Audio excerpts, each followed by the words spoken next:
అందరికీ నమస్కారం. చాలామంది సిఏఏ ఇష్యూ ఏదైతే నేషనల్ ఇష్యూ నడుస్తుందో దానిపైన వైఎస్ఆర్ కాంగ్రెస్ పార్టీ వైఖరి ఏముంది అని చెప్పి చాలామంది అడుగుతున్నారు. కాబట్టి మీ అందరి ముందు వచ్చి మీడియా ముందర మాట్లాడాలని చెప్పి నేను రావడం జరుగుతుంది.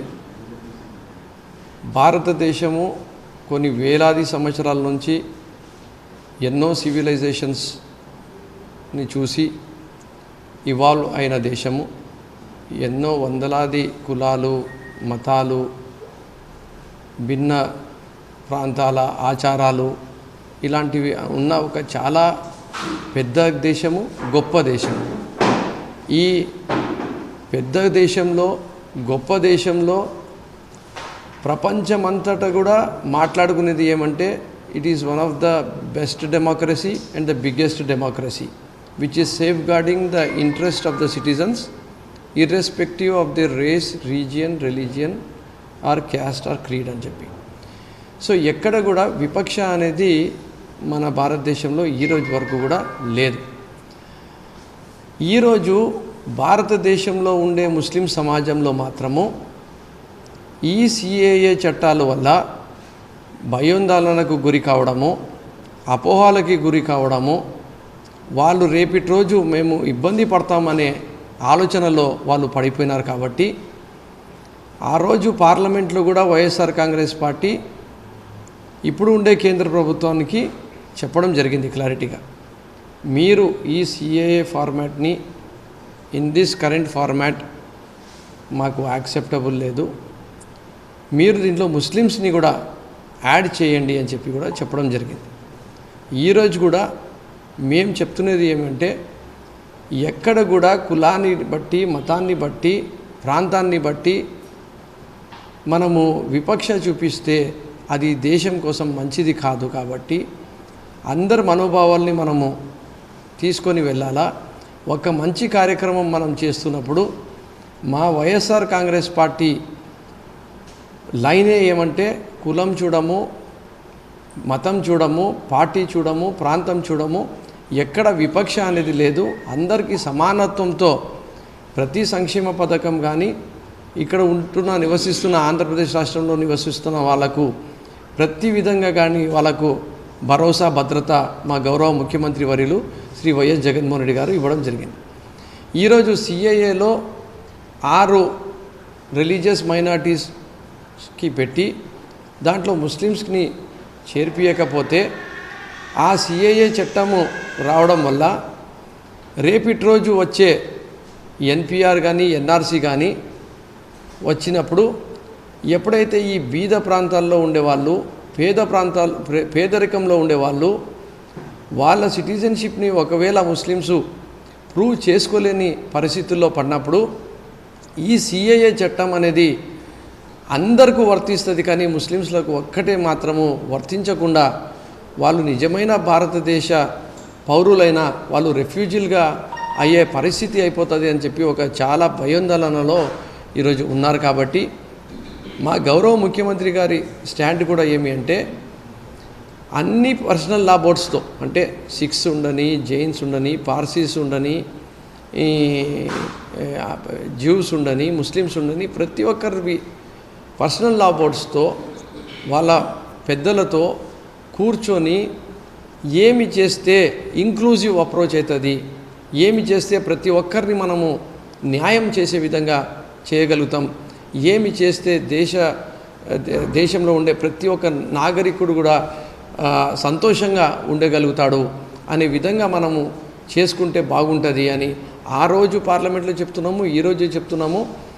In this current format of CAA మేము యాక్సెప్టబుల్ లేము. ఎందుకంటే ఒక మేజర్ ఒక పాపులేషన్ అభద్రతా భావంలోకి వెళ్ళిపోయే పరిస్థితి ఉంది. కాబట్టి దీనిలో అమెండ్మెంట్స్ తీసుకొని రావాల్సిన ఎంతైనా అవసరం ఉంది అని చెప్పి మీ ద్వారా తెలియజేసుకుంటూ, మేము మా పార్టీ, మా నాయకుడు ఎప్పుడు కూడా ప్రతి ఒక్క వర్గానికి, ప్రతి ఒక్క కులానికి, ప్రతి ఒక్క మతానికి ఎంతో గౌరవం ఇచ్చే మనిషి.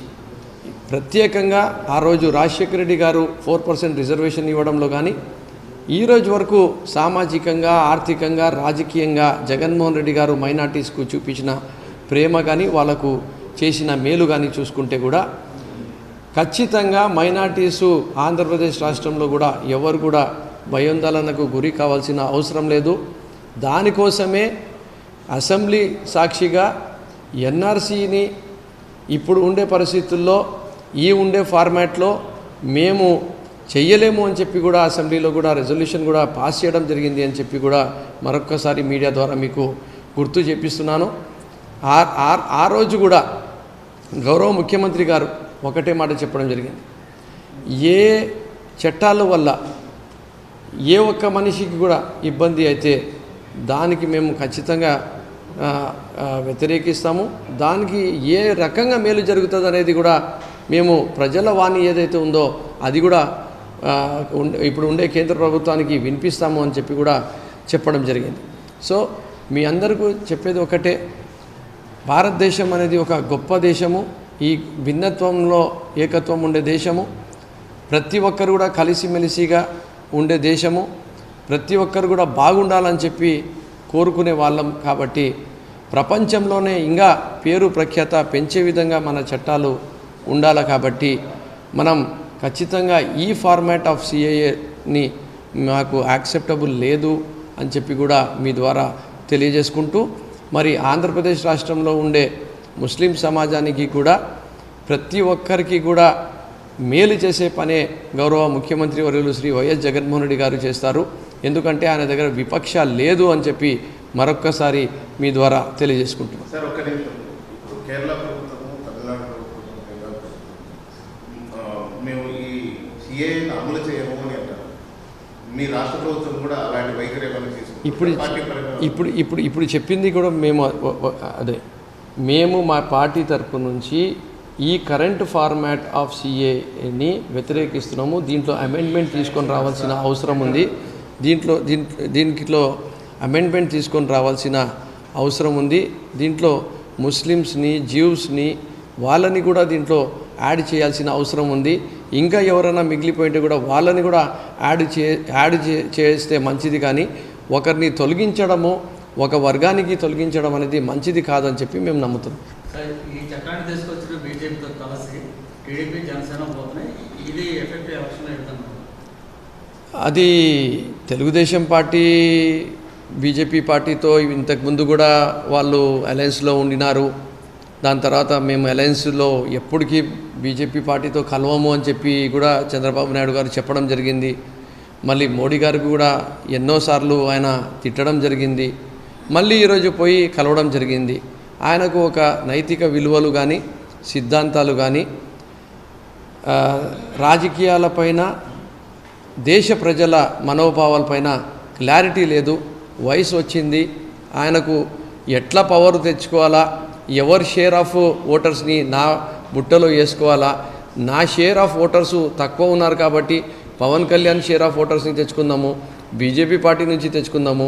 ఇంకా ఆయనకు వీలు అవుతుంటే ఒకవేళ సిద్ధాంతాలు వేరే కాకపోయింటే కమ్యూనిస్ట్ పార్టీ, కాంగ్రెస్ పార్టీకి కూడా తెచ్చుకొని అలయన్స్ని కుదిరించుకొని ఆంధ్రప్రదేశ్ రాష్ట్రంలో ఎలాగో అలాగా ఆయన ఈరోజు ప్రభుత్వంలో రావాలని చెప్పి ఒక కాంక్షనే కానీ ఆంధ్రప్రదేశ్ రాష్ట్రంలో ఉండే ప్రజలపైన కానీ, దేశంలో ఉండే జరుగుతున్న పరిణామాలపైన కానీ, ఈరోజు దేశవ్యాప్తంగా కానీ ఆంధ్రప్రదేశ్ రాష్ట్రంలో ఉండే ముస్లిం ప్రజల మనోభావాలపైన కానీ ఆయన ఎలాంటి స్పందన ఆయనకు లేదు అని చెప్పి కూడా మీకు తెలియజేసుకుంటూ, అసెంబ్లీలో కూడా ఎన్ఆర్సీ రెజల్యూషన్ మేము ప్రవేశపెడుతున్నప్పుడు వాళ్ళకు తెలిసిన ఆ రెజల్యూషన్కి వాళ్ళు ఆ రోజు సపోర్టు ఇవ్వలేదు. అలాగే వేరే సాకు చూపించి వాకౌట్ చేసి ఆ రోజు అసెంబ్లీలో డిస్కషన్లో పాల్గొనకుండా కూడా వెళ్ళిపోయినారని చెప్పి కూడా ఆంధ్రప్రదేశ్ రాష్ట్ర ప్రజలు ఇది గమనించాలని చెప్పి కూడా మీ ద్వారా తెలియజేసుకుంటున్నాం. Subscribe to Social TV Telugu for more videos. Hit the bell icon for faster updates.